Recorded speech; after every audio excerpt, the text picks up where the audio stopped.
télévision nationale congolaise. Célébration ce 1er mai de la Journée internationale du travail. Promouvoir l'emploi et le travail décent dans un monde en pleine mutation. C'est le thème retenu pour cette année. Encore une fois de plus, bonjour à tous. Une importante communication de la résidence de la République que nous recevons sur ce plateau. Parole du chef de l'État.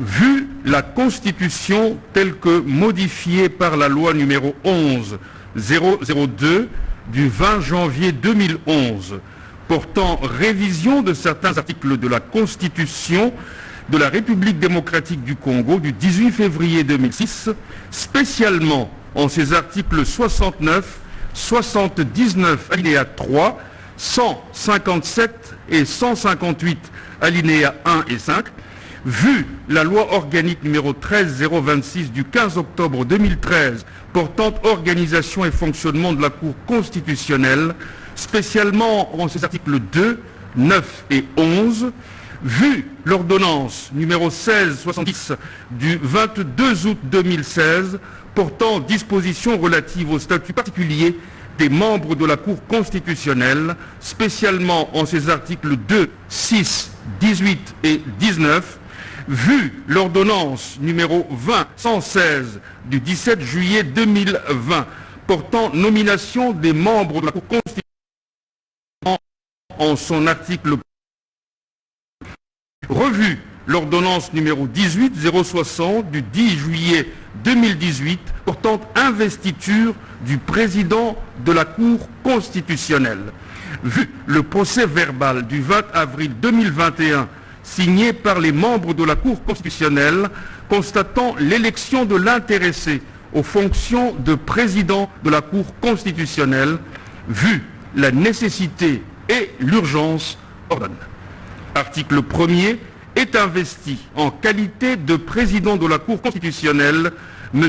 Dieudonné Kalouba Dibois. Article 2, sont abrogées toutes les dispositions antérieures contraires à la présente ordonnance qui sort ses effets à la date de sa signature. Faite à Kinshasa le mercredi 21 avril 2021, Félix Antoine Tshisekedi Tshilombo, pour copie certifiée conforme à l'original, Kinshasa le 21 avril 2021, le cabinet du président de la République, Guilain Nyembo Mbouizia, directeur de cabinet. Le chef de l'État, Félix Antoine Tshisekedi Tshilombo, est préoccupé par le retour de la paix dans la partie est du pays. Par conséquent, il a convoqué ce vendredi 30 avril 2021 à la Cité de l'Union africaine une réunion du Conseil supérieur de la défense à laquelle était associé le vice-ministre, ministre de l'Intérieur, Sécurité, Décentralisation et Affaires coutumières. Le détail dans ce reportage de Rachel Foucault. La République démocratique du Congo, dans sa partie Est, connaît depuis des décennies des actes d'atrocité et des confrontations armées entre les FARDC et les mouvements rebelles armés. Cette insécurité devenue monnaie courante fait de plus en plus de victimes parmi les paisibles populations. Dans ses efforts pour restaurer la paix et la sécurité dans l'Est du pays, le président de la République Félix Antoine Tshisekedi Tshilombo a présidé ce vendredi dans la soirée à la Cité de l'Union africaine une réunion du Conseil supérieur de la défense à laquelle était associé le vice-premier ministre, ministre de l'Intérieur, Sécurité, Décentralisation et Affaires coutumières, Daniel Aselo Okito Wakoy. Cette réunion faisant suite au premier conseil de ministres convoqué le même jour et présidé par le chef de l'État, Félix Tshisekedi. Parmi les décisions prises, il y a eu notamment celle de décréter un état de siège dans les provinces de l'Ituri et du Nord Kivu. À l'occasion de ce conseil des ministres, il a été décidé de pouvoir décréter l'état de siège dans les provinces de l'Ituri et du Nord Kivu. Le chef de l'État a décidé de mettre tout son esprit avec son gouvernement pour que la question de l'insécurité qui règne depuis un certain temps, des dizaines d'années d'ailleurs, soit réglée aujourd'hui et pas plus tard. Les populations vivant dans l'Est de la République démocratique du Congo peuvent désormais compter sur l'implication personnelle du président de la République, Félix Antoine Tshisekedi Tshilombo, commandant suprême de nos forces armées, pour le retour d'une paix durable après plusieurs années d'insécurité causée par le mouvement rebelle opérant dans cette partie du pays. Une journée très chargée pour le président de la République qui a reçu encore hier en audience. Docteur d'université, M. Faustin Luanga est le candidat de la République démocratique du Congo au poste de secrétaire exécutif de la Communauté économique des États de l'Afrique australe, SADC. Accompagné de la conseillère spéciale du chef de l'État chargé de l'intégration régionale, Bestine Kazadi, le professeur Faustin Luanga est venu rencontrer le chef de l'État pour échanger avec lui sur cette candidature très convoitée par d'autres pays de la SADC.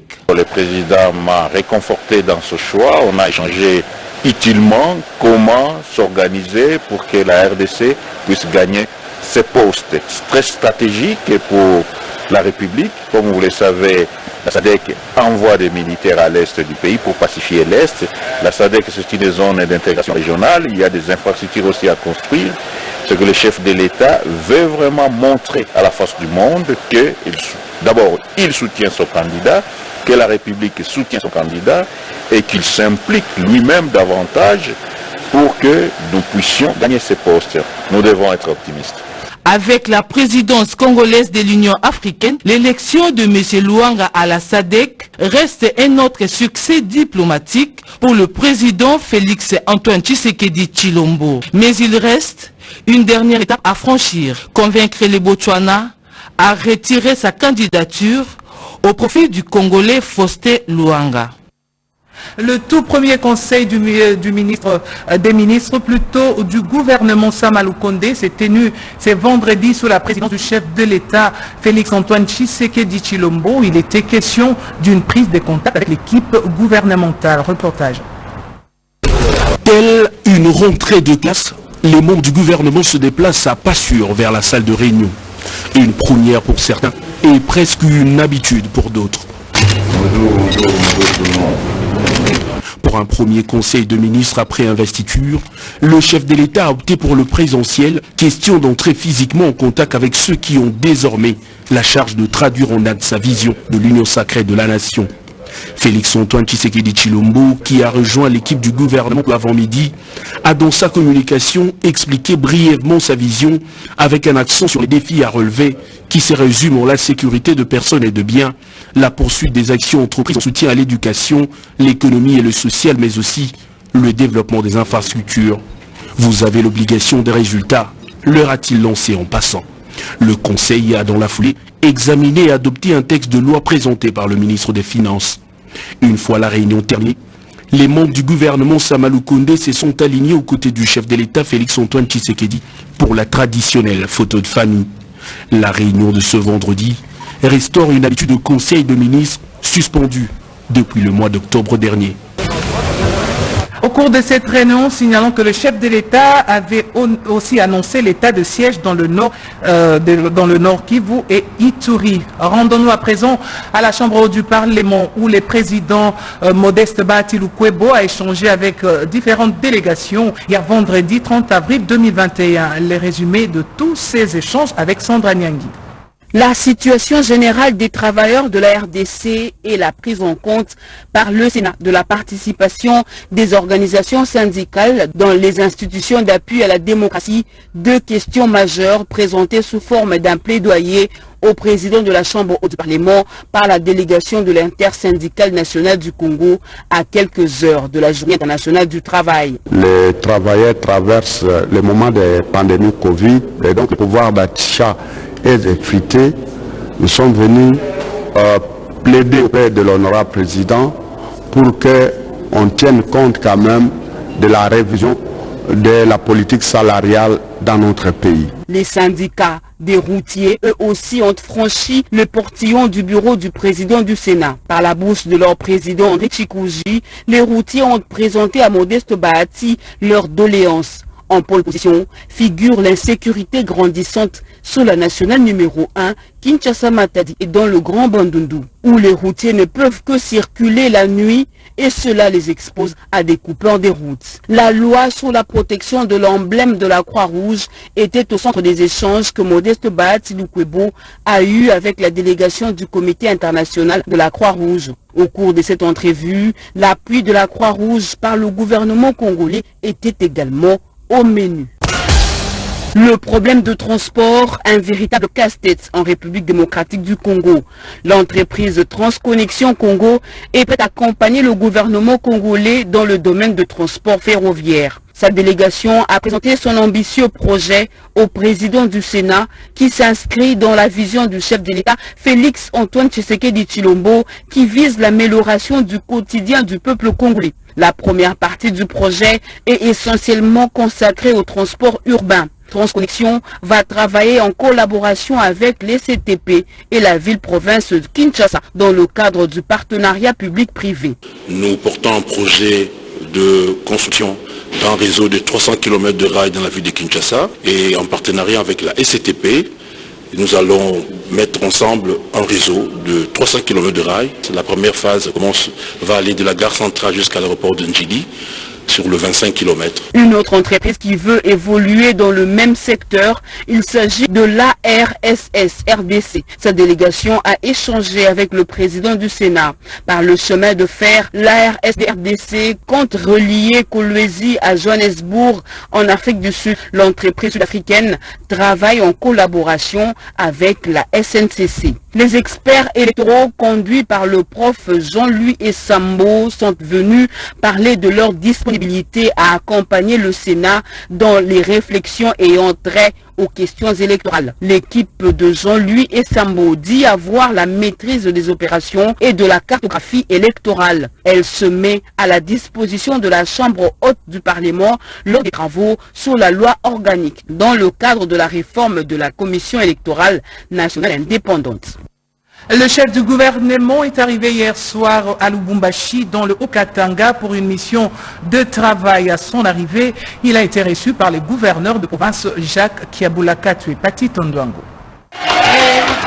L'attente était longue. Depuis les heures de ce vendredi 30 avril 2021, le Haut-Katangais s'est mobilisé pour réserver un accueil enthousiaste au Premier ministre Jean-Michel Sama Lukonde Kyenge qui effectuera sa première visite officielle depuis son entrée en fonction le lundi 26 avril dernier. C'est à 19h30 que l'avion du chef du gouvernement central se pose sur le tarmac de l'aéroport de Labano. Accompagné des 6 de ses ministres, Jean-Michel Sama Lukonde Kyenge est accueilli par le gouverneur Jacques Kiabula-Katwe avant de faire le tour pour saluer les différentes personnalités venues l'accueillir. À la presse, le Premier ministre égrène les priorités de son gouvernement sous le leadership du président de la République, Félix Antoine Tshisekedi Tshilombo. Il nous a été rappelé les missions qui nous avaient été données, la santé, l'enseignement et le développement à la base. Et tout ceci, bien sûr, demande des moyens. Et c'est pour cela que nous allons initier certaines réformes pour avoir les moyens de notre politique et surtout assurer que nous puissions avoir les élections en temps voulu. Alors la question la plus prioritaire, on dit c'est la priorité des priorités, on va même dire que c'est l'urgence, c'est la question sécuritaire. Nous avons commencé hier des rencontres avec les députés de l'Ituri, du Nord Kivu, du Sud Kivu, et aujourd'hui, bien sûr, nous sommes ici au Katanga pour aussi faire une évaluation. Au-delà de cela, de soutenir l'action du gouvernement de l'Union sacrée. C'est un gouvernement qui a en son sein toutes les composantes politiques et c'est important qu'il soit soutenu comme tel. Le cortège du chef du gouvernement prendra 1 heure pour atteindre le centre-ville, malgré l'obscurité de la nuit et des longues heures d'attente. Le long des artères prises par le cortège de l'aéroport en passant par le boulevard Msiri, la place de l'unité Katanga, Kabila, obligé parfois de s'arrêter, atteint la place de la Poste à 20h40. Ici, une foule nombreuse attendait le chef du gouvernement. S'adressant à la foule, le Premier ministre a remercié le chef de l'État, Félix Antoine Tshisekedi, pour la confiance placée en lui et en ses ministres. La priorité sera accordée à la sécurité dans l'Est du pays, à l'économie, à l'éducation, la santé, bref, à rendre les sourires au peuple congolais. Jean-Michel Sama Lukonde a aussi appelé la population à se ranger derrière le chef de l'État, à soutenir son gouvernement, à bannir le tribalisme et autres antivaleurs. C'était avant de chuter par la résidence officielle du gouverneur de province sous l'avenue Kasavubu, où un cocktail a été servi aux hôtes du Haut-Katanga. Comme annoncé dans le titre, le monde entier célèbre ce 1er mai la journée du travail sous le thème « Promouvoir l'emploi et le travail décent dans un monde en mutation ». Et en RDC, la ministre de l'ETPES, Noussine Tembe, a à cette occasion adressé un message à la nation tout entière, dont nous vous proposons un extrait. Travailleuses et travailleurs, mesdames et messieurs, chers compatriotes, ce samedi 1er mai 2021, le monde entier commémore la fête internationale du travail dans un contexte particulier de la Covid-19. Sur le plan national, le thème retenu est « Promouvoir l'emploi et le travail décent dans un monde en mutation ». Je saisis cette occasion pour vous inviter à avoir une pensée pieuse en mémoire des travailleurs de notre pays qui nous ont quittés au cours de cette année et particulièrement ceux qui ont été emportés par ce virus mortel qu'est la Covid-19 depuis son apparition. Il y a lieu de relever que les grandes manifestations de masse qui accompagnent habituellement ces jours mémorables ne sont pas au rendez-vous à cause de la restriction sanitaire édictée par la haute hiérarchie du pays dans le cadre de la lutte contre cette pandémie. En effet, c'est en 1889 à Chicago aux États-Unis que fut organisée à cette date du 1er mai une manifestation par les travailleurs en vue d'obtenir de leurs employeurs les meilleures conditions de travail. Cette manifestation fut réprimée dans le sang sous prétexte qu'elle troublait l'ordre public. Beaucoup de travailleurs ont perdu leur vie à cette occasion. C'est ainsi que cette journée fut instituée en mémoire de ces martyrs, Journée internationale du travail. La célébration de cette journée offre aux acteurs du monde du travail l'opportunité de faire le point sur l'évolution des relations professionnelles et surtout l'amélioration effective des conditions de travail. Le travail étant un droit et un devoir sacré pour tout Congolais, chacun de nous, par son travail au quotidien, contribue à la construction de notre cher pays et au rayonnement de l'économie nationale. À ce titre, les employeurs et les travailleurs du formel ainsi que ceux de l'économie informelle sont tous tenus d'œuvrer dans une bonne marche de la compétitivité de l'entreprise congolaise et sont invités à la bonne application de nos textes tant législatifs, réglementaires en vigueur.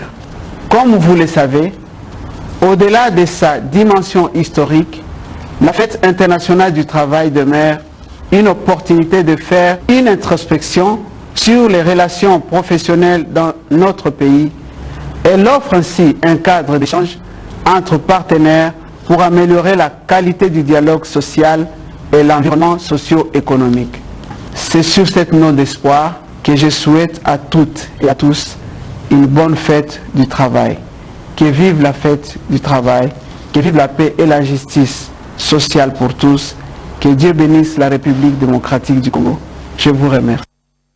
Le Conseil économique et social vient d'adopter son budget pour l'exercice 2022. Ceci après la présentation du projet par le questeur de cette institution. Un projet adopté moyennant amendement. Anim Balaka pour le reportage.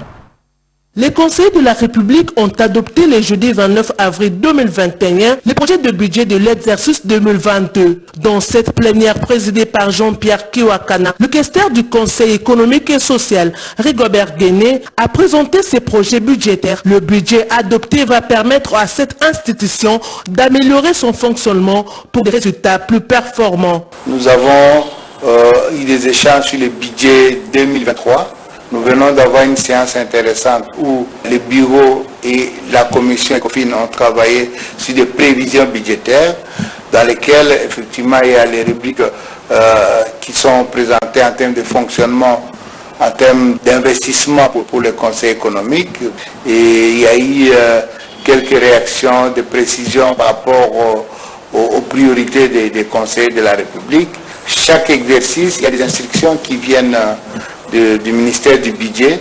Nous attendons encore ces instructions pour cette année. C'est encore un travail en interne. Après un débat très intéressant, l'Assemblée générale a adopté les projets de budget qui ne sont que des prévisions. Il y a des données qui doivent être disponibles pour que nos avis soient les plus performants possibles pour donner la bonne information aux décideurs. Notez que le budget de l'exercice 2022 a été adopté moyennant quelques amendements. Élevé au rang des ministres près le président de la République au sein du gouvernement Sama Lukonde, Madame Nana Manwanina Kiumba est professeure à la faculté de psychologie et sciences de l'éducation de l'UNIKIN. Qui est réellement cette dame? Jacques Kabouaba nous propose son portrait. Première femme professeure de la faculté de psychologie et sciences de l'éducation de la colline inspirée, l'université de Kinshasa bien sûr, élevée au rang de ministre après le président de la République au sein du gouvernement Sama Lukonde. Madame Nana Manwanina Kiumba est l'aînée d'une famille de plusieurs enfants. Fille de feu Manwanina et de Madame Mateso Petroni, cette femme intellectuelle est mariée à Monsieur Joël Aniko et mère des enfants. Combattante de l'UDPS, originaire de Païkongila dans la province de Kwilu, la ministre après le président, en dehors de son cursus académique, a suivi plusieurs autres formations. Professeur Nana Manwanina Kiumba est auteur de plusieurs ouvrages, entre autres, Impact psychosocial de la COVID-19 sur le comportement des gestionnaires des institutions d'enseignement en République démocratique du Congo. L'après-COVID-19 et la gouvernance en RDC, article en cours de publication à Kinshasa juin 2020. Langue nationale, facteur psychosocial et culturel influençant la qualité d'apprentissage en RDC. Les violences domestiques en RDC et capacité de résilience des victimes, article en cours. Très passionné par la foule en liesse sur place, professeur Nana Manwanina Kiumba, requinqué comme jamais, a remercié le chef de l'État et le Premier ministre pour son élévation. Elle a rappelé les soucis majeurs du garant de la nation, Félix Antoine Tshisekedi Tshilombo, qui est le bien-être de tous. Elle a saisi cette opportunité pour insister sur l'amour de la patrie et le soutien à la vision du chef de l'État pour un Congo fort, debout et prospère. Un bon pédagogue, la ministre après le chef de l'État a appelé les femmes à la prise de conscience et à l'autonomisation pour la parité 50-50. Le constat est sans équivoque, car cette rencontre de Corneille à Lemba Super était très bénéfique et riche d'enseignements.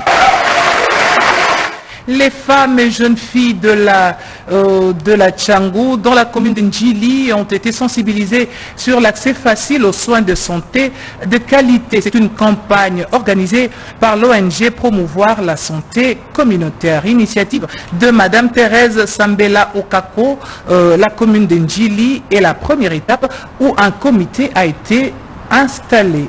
Redépenda. Le mois dédié aux droits de la femme a un seul jour, mais les problèmes liés aux besoins des femmes sont quotidiens. La santé communautaire, c'est le fondement même de la santé universelle à laquelle toute la population mondiale aspire.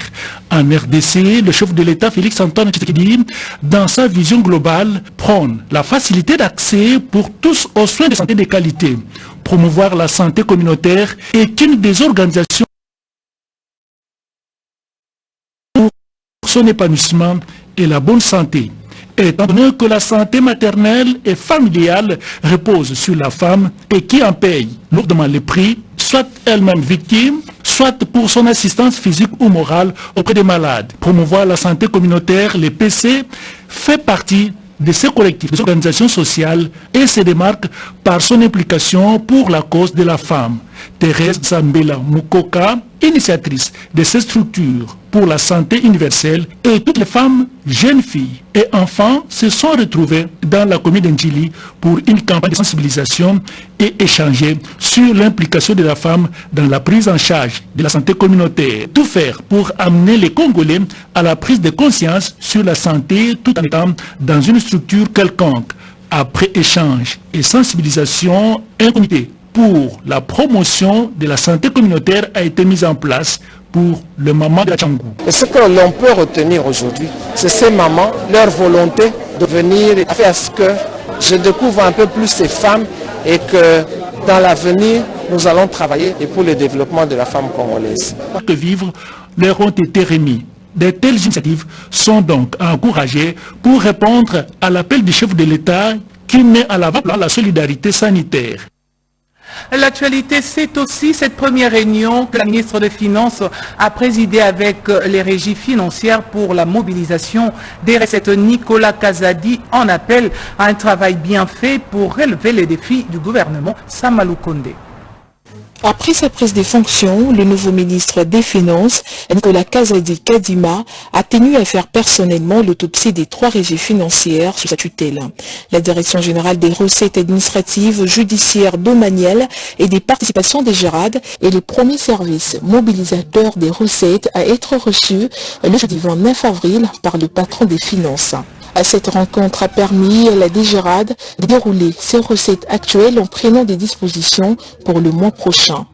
Des instructions précises venant du ministre de tutelle ont été données à l'équipe managériale de la DGRAD, a indiqué Magin Sanbi Kitoutoé, directrice générale de la DGRAD. C'est une réunion de prise de contact où on devrait faire la situation des recettes que la DGRAD est en train de mobiliser pour ce moment et on devrait analyser les comportements du mois d'avril et planifier le mois de mai. Et juste après la haute direction de la DGRAD, l'Argentine nationale a également eu des échanges approfondis avec les managements de la Direction générale des impôts.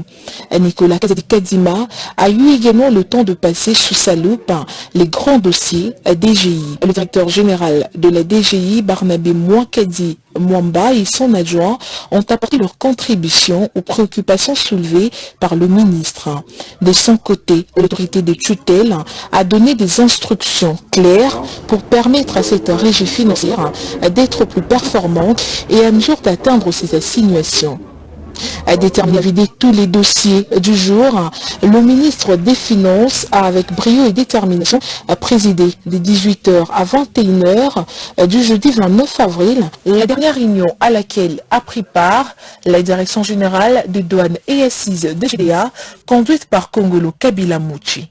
Par ailleurs, ces différentes réunions vont sans doute permettre aux 3 régies financières, DGI, DGRAD et DGDA, de doubler d'ardeur pour donner au gouvernement les moyens de sa politique.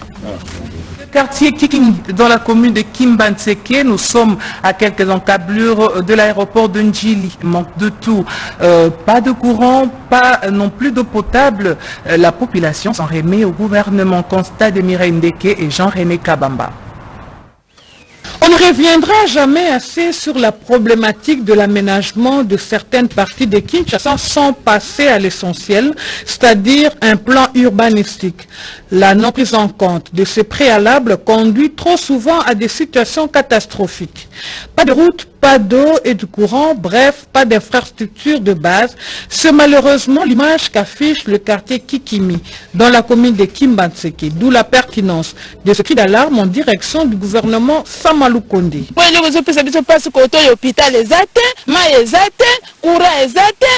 Ici, la vie est difficile. Nous manquons d'eau, l'électricité et les infrastructures scolaires pour nos enfants. Dans l'entretemps, des initiatives privées existent et méritent d'être encouragées. C'est le cas de ce compatriote congolais qui a mis à la disposition des habitants de ce coin un centre de santé très modeste, mais qui rend service dans les limites de ses moyens. C'est vraiment difficile. Vous voyez même l'enfant que vous voyez là-dedans, il vient de convulser. Alors nous débrouillons de nos propres moyens pour sauver ce petit enfant-là que vous voyez là-bas. Donc vraiment, nous sommes en difficulté ici. Nous demandons seulement au nouveau gouvernement de penser à nous. Comme un peu partout en RDC, les jeunes en proie au chômage fondent tout leur espoir aux institutions nouvellement installées. Nous sommes jeunes, capables d'exercer tout métier. Nous n'avons pas d'emploi. Que le nouveau gouvernement pense à la création d'emplois pour le jeune. À travers ces cris de détresse, nous osons croire que les voix à l'unisson de la population de Kikimi pourront atteindre les autorités du pays. La population de Kikimi qui vit dans une précarité ne jure que sur le gouvernement Sama Lukonde, dit The Warrior. Le gouverneur AI du Haut-Lomami a présidé l'atelier de vulgarisation des importants budgets de la province. Il a saisi cette opportunité pour remercier également le chef de l'État pour la signature du contrat sur la réhabilitation de la route nationale Conson Kamina Ngouba. Le gouverneur ad intérim de Ningandou a au cours de cet atelier de vulgarisation de l'édit budgétaire félicité le Premier ministre pour l'investiture du gouvernement et remercier les chefs de l'État pour la signature du contrat portant sur la réhabilitation de la route nationale numéro 1 tronçon Kamina Ngouba. Je me fais le devoir de féliciter le Premier ministre, chef du gouvernement, son Excellence Jean-Michel Sama Lukonde Kyenge, à travers lui, l'ensemble du gouvernement central pour son investiture et l'effectivité de la prise de fonction après la mise et reprise. C'est ici l'occasion pour moi de féliciter le président de la République, chef de l'État, son Excellence Félix Antoine Tshisekedi Tshilombo, et son amour pour ce pays et surtout la vision de l'union sacrée de la nation. Je le remercie au nom de la population du Haut-Lomami pour la signature du contrat de travaux d'asphaltage de la route nationale numéro 1 dans son tronçon compris entre Ngouba, Kamina, Kanyama, Kananga, avec l'entreprise zambienne ARZ Financement Turc. Mon désir le plus ardent et le souhait du peuple du Haut-Lomami est que le président de la République, chef de l'État, son Excellence Félix Antoine Tshisekedi Tshilombo, préside lui-même et en personne le lancement des 10 travaux prévus au mois de mai 2021. C'est une invitation que la population du Haut-Lomami lance en direction de leur président Fatih Béton. Une messe d'action de grâce a été dite en faveur du ministre d'État, ministre du Plan, Christian Mwando. C'était en la paroisse Sainte-Anne à Kinshasa. Après sa nomination dans le gouvernement Sama Lukonde, c'est là pour bien accomplir la mission lui confiée par le chef de l'État, Nanumba Poiti Bobo Mokonzi.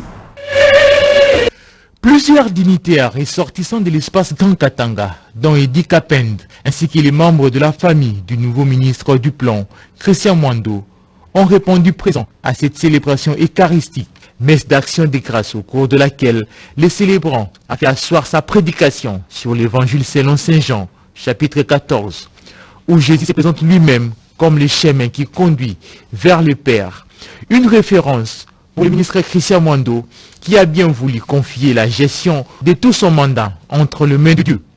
L'officiant du jour a également insisté sur la recommandation du pape François qui définit la politique comme une forme élevée de la charité. Occasion pour lui de rappeler qu'un ministre chrétien peut faire beaucoup d'œuvres de charité plus qu'un prêtre dans une paroisse. C'est l'avant de demander à Dieu Tout-Puissant pour que Jésus soit davantage pour Christian Mwando Simba le chemin et la vérité dans l'exercice de ses fonctions. Au nom de la grande famille Mwando, la sénatrice Christine Mwando a remercié les participants de leur présence à cette cérémonie. C'était un motif de satisfaction pour le secrétaire général d'Ensemble pour le Congo. Il faut féliciter le ministre d'État Christian Mwando pour son humilité. Il reconnaît que ce qu'il est, il le doit à son Créateur, il le doit à Dieu. Il est appelé à de hautes fonctions. Il commence par ces gestes d'humilité qui consistent à venir s'incliner devant celui qui est le maître des temps, des circonstances, celui qui est la source de notre vie. À l'absence du ministre d'État empêché pour raison d'État, c'est le vice-ministre du Plan, Crispin Badoupanzou, qui l'a représenté à cette messe d'action des grâces. La soirée s'est clôturée par un cocktail qui attendait les invités à Béatrice Hôtel. Voilà qui met un terme à ce journal. Madame, Monsieur, merci de l'avoir suivi et bonne fête à tous les travailleurs du monde entier et particulièrement ceux de la République démocratique du Congo. Excellente suite au programme à toutes et à tous. Au revoir.